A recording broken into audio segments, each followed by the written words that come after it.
एक बार फिर विपक्ष पर भारी पड़े हैं। सोमवार शाम तक मनोज जरांगे पाटिल का मराठा आंदोलन उनके लिए बड़ा सिरदर्द बनता हुआ दिख रहा था। और बॉम्बे हाई कोर्ट में सुनवाई से पहले ही फडणवीस ने पूरी बासी को उलट दिया।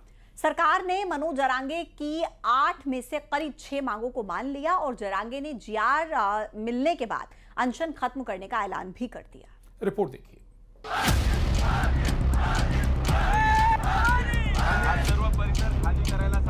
कुणीही रस्ता अडवायचा नाही। तुम्हाला आम्हाला मनोज दादाचा आदेश आहे। आपण सगळे शिवाजी महाराजांचे मावळे आहोत का? कि माननीय देवेंद्र फडणवीस जी ने बताया है कि भाई संविधान के दायरे में ही जो होता है वो करना पड़ेगा। सबका साथ है तो इन्हीं का लाइन है ना, सबका साथ सबका विकास, तो सबका विकास करिए। महाराष्ट्र की राजधानी मुंबई बीते 5 दिनों से मराठा समाज के आरक्षण की मांग को लेकर चल रही आंदोलन की वजह से ठप पड़ गई थी। शहर की गिरती कानून यातायात व्यवस्था को देखते हुए मामले में बॉम्बे हाईकोर्ट ने आदेश दिया कि आजाद मैदान को बुधवार सुबह तक खाली करना होगा। हाईकोर्ट की सख्ती और सरकार की ओर से शर्तों को मानने के बाद मनोज जरांगे ने आमरण अनशन को खत्म करने का ऐलान किया है।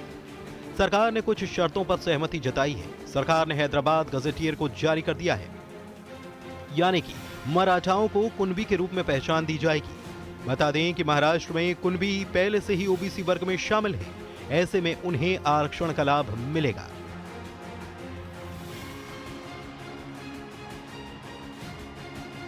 हालांकि सरकार के इस फैसले से अब पूरे महाराष्ट्र में मराठा बनाम ओबीसी की जंग तेज हो सकती है, क्योंकि महाराष्ट्र में ओबीसी समुदाय इस कैटेगरी में मराठा आरक्षण का विरोध कर रहा है।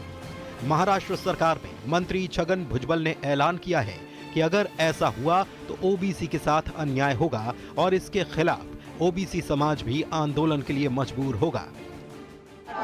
मराठा विजय झाला, आज विजय झाला, सुखी झाला। मराठा विजय झाला, आज विजय झाला, सुखी झाला।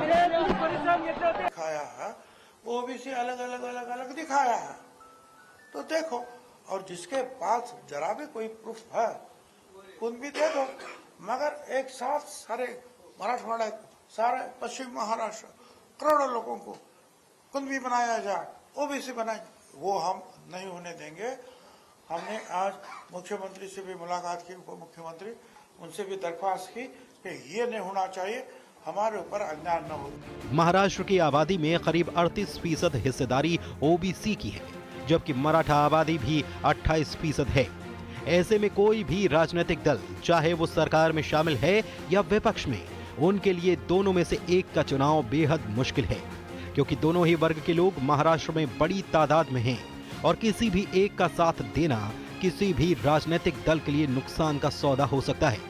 यही वजह है कि सरकार भी इस मामले में फूंक फूंक कर कदम रख रही है। Bureau report, news 18। Akhilesh Yadav की बिहार यात्रा को लेकर केशव प्रसाद मौर्य ने फिर एक बार तंज कसा। उन्होंने कहा कि अखिलेश का बिहार ही नहीं, बंगाल में भी कोई जनाधार नहीं है और उन्हें अब सैफई की यात्रा ही करनी चाहिए। इससे पहले बिहार यात्रा के दौरान अखिलेश ने कहा था कि हमने बीजेपी को अवध में हराया और अब मगध में हराएंगे। ये रिपोर्ट देखिए। गुब्बारे में हवा भरी हुई है ना, तो जनता निकाल देगी। हम लोगों ने मिलकर के अवध में हराया था। इस बार मगध में आपकी जिम्मेदारी है भारतीय जनता पार्टी को हराने के लिए।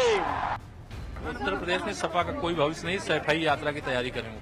बिहार में राहुल तेजस्वी की सियासी यात्रा में शामिल हुए अखिलेश यादव को लेकर बीजेपी ने बड़ा हमला बोला है। डिप्टी सीएम केशव प्रसाद मौर्य ने पूछा है कि आखिर किस जनाधार पर अखिलेश बिहार में सपोर्ट करने पहुंच गए। दरअसल चुनावों की तैयारी को लेकर राहुल गांधी और तेजस्वी यादव ने वोटर अधिकार यात्रा निकाली। इस यात्रा में अखिलेश यादव भी शामिल हुए। इस यात्रा में अखिलेश ने जहां चुनाव आयोग और वोट चोरी को लेकर बीजेपी को घेरा, वहीं कहा कि अवध में हमने बीजेपी को हराया, अब मगध में हराने की आपकी बारी। और जो जोश दिखाई दे रहा है वो बीजेपी की हार लिखेगा इस बार बिहार। अभी चुनाव में हम लोगों ने मिलकर के अवध में हराया था। इस बार मगध में आपकी जिम्मेदारी है भारतीय जनता पार्टी को हराने के लिए।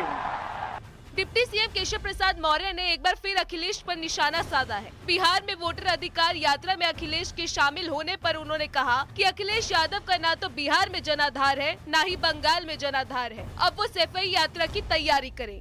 अखिलेश यादव जी का बिहार में कुछ नहीं है, बंगाल में कुछ नहीं है, देश में कुछ नहीं है। आजकल गुब्बारे में हवा भरी हुई है ना, तो जनता निकाल देगी। उत्तर प्रदेश में क्या है सर सपा का? उत्तर प्रदेश में सपा का कोई भविष्य नहीं, सफाई यात्रा की तैयारी करेंगे। केशव प्रसाद मौर्य ने इससे पहले भी बिहार में विपक्षी दलों की यात्रा पर निशाना साधा था। उन्होंने इसे परिवारवादी बताते हुए चोर चोर मुसेरे भाई बताया था। वहीं समाजवादी पार्टी भी बीजेपी पर पलटवार कर रही है। Bureau report, news 18।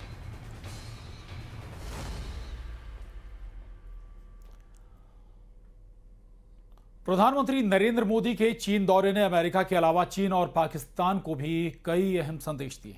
एक तरफ राष्ट्रपति पुतिन और चीन के राष्ट्रपति शी जिनपिंग से करीबी बातचीत कर पीएम मोदी ने अमेरिका को साफ संकेत दिया कि भारत किसी दबाव में नहीं आने वाला। तो दूसरी तरफ आतंकवाद पर डबल स्टैंडर्ड का जिक्र करके उन देशों पर सवाल खड़ा कर दिया जो आतंकवाद का समर्थन करते हैं। और ये संदेश चीन के लिए भी था।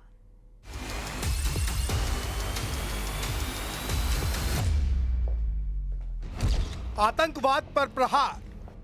अब वो बोल रही थी अभी मतलब चीन और रूस से मजबूत रिश्ते और दमदार नेतृत्व। चीन में हुई शंघाई सहयोग संगठन से पीएम मोदी की स्वदेश वापसी हो चुकी है, लेकिन एससीओ की इस बैठक में भारत ने जो झंडा बुलंद किया है उससे पूरी दुनिया ने देखा। पीएम मोदी आतंकवाद, क्षेत्रीय और वैश्विक मुद्दे समेत कई मसलों पर मुखर रहे। यानी टैरिफ वॉर के बीच एससीओ समिट के जरिए भारत ने एक तीर से कई निशाने साधे। एससीओ समिट में पीएम मोदी ने पाकिस्तान के पीएम शहबाज शरीफ के सामने ही पहलगाम हमले का जिक्र किया और आतंकवाद का साथ देने वाले देशों को फटकार भी लगाई। सुरक्षा, शांति और स्थिरता किसी भी देश के विकास का आधार है, किंतु इस मार्ग में आतंकवाद, अलगाववाद और अतिवाद बड़ी चुनौतियां हैं। आतंकवाद सिर्फ किसी देश की सुरक्षा ही नहीं, बल्कि पूरी मानवता के लिए एक साझा चुनौती है। कोई देश, कोई समाज, कोई नागरिक अपने आप को इससे सुरक्षित नहीं समझ सकता। एससीओ घोषणा पत्र में पहलगाम, आतंकी हमले और सीमा पार आतंकवाद का मुद्दा शामिल करवाकर पीएम मोदी ने पाकिस्तान, चीन, तुर्की और अजरबैजान जैसे देशों को कड़ा संदेश दिया है। यह मानवता में विश्वास रखने वाले हर देश, हर व्यक्ति को खुली चुनौती थी। ऐसे में प्रश्न उठना स्वाभाविक है, क्या कुछ देशों द्वारा आतंकवाद का खुलेआम समर्थन हमें स्वीकार्य हो सकता है? प्रधानमंत्री नरेंद्र मोदी ने एससीओ समिट में भारत की स्वतंत्र विदेश नीति और कूटनीतिक ताकत का शानदार प्रदर्शन किया। ट्रंप प्रशासन की टैरिफ नीति के बीच मोदी ने रूस और चीन से मजबूत साझेदारी दिखाकर भारत की स्ट्रेटेजिक पोजीशन और भी मजबूत कर दी। बहुत खुशी हो रही है और मैं हमेशा अनुभव करता हूं कि आपको मिलना मतलब एक यादगार मीटिंग भी होती है। बहुत सी चीज़ों की जानकारियों का आदान प्रदान करने का अवसर मिलता है। हम लगातार संपर्क में रहे हैं। दोनों पक्षों के बीच नियमित रूप से कई उच्च स्तरीय बैठकें भी हुई है। इस वर्ष दिसंबर में हमारी 23वीं समिट के लिए 140 करोड़ भारतीय उत्सुकता पूर्वक आपका इंतजार कर रहे हैं। यानी शंघाई सहयोग संगठन में इस बार भारत का बड़ा दबदबा दिखा। पहला, आतंकवाद पर सख्ती से बोलकर पीएम मोदी ने दुनिया को बड़ा संदेश दिया। दूसरा, एससीओ घोषणा पत्र में पहलगाम आतंकी हमले और सीमा पार आतंकवाद को शामिल कराकर पाकिस्तान, तुर्की और अजरबैजान को संदेश दिया। तीसरा, पुतिन और जिनपिंग के साथ अपनी तस्वीर से अमेरिका और ट्रंप को संदेश दिया। चीन की धरती से प्रधानमंत्री मोदी की मौजूदगी और उनका संदेश जैसे ही दुनिया तक पहुंचा, उसका असर अमेरिका में तुरंत दिखाई दिया।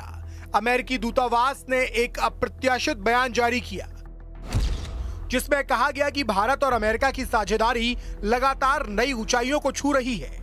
ये 21वीं सदी का एक निर्णायक संबंध है। इस महीने हम उन लोगों, प्रगति और संभावनाओं पर प्रकाश डाल रहे हैं जो हमें आगे बढ़ा रहे हैं। नवाचार, रक्षा और द्विपक्षीय रिश्तों तक हमारी इस यात्रा को दोनों देशों के लोगों की अटूट मित्रता ही ऊर्जा देती है। अमेरिकी दूतावास के इस बयान के बाद अमेरिकी विदेश मंत्री मार्को रूबियो को भी एक बयान सामने आया, जिसमें उन्होंने कहा कि हमारे दोनों देशों के बीच के लोगों की स्थायी मित्रता हमारे सहयोग की नींव है और हमें आगे बढ़ाती है, क्योंकि हम अपने आर्थिक संबंधों की अपार संभावनाओं को साकार कर रहे हैं। इन बयानों से साफ है कि अमेरिका को इस बात का अंदाजा हो गया है कि भारत के खिलाफ जाने में डोनाल्ड ट्रंप रेड लाइन से आगे निकल गए हैं। इसलिए भरपाई के लिए अमेरिका की तरफ से ऐसे बयान सामने आ रहे हैं। वहीं अमेरिका के पूर्व राष्ट्रीय सुरक्षा सलाहकार जैक सुलिवन ने भी डोनाल्ड ट्रंप के भारत के खिलाफ लगाए गए टैरिफ की कड़ी आलोचना की है।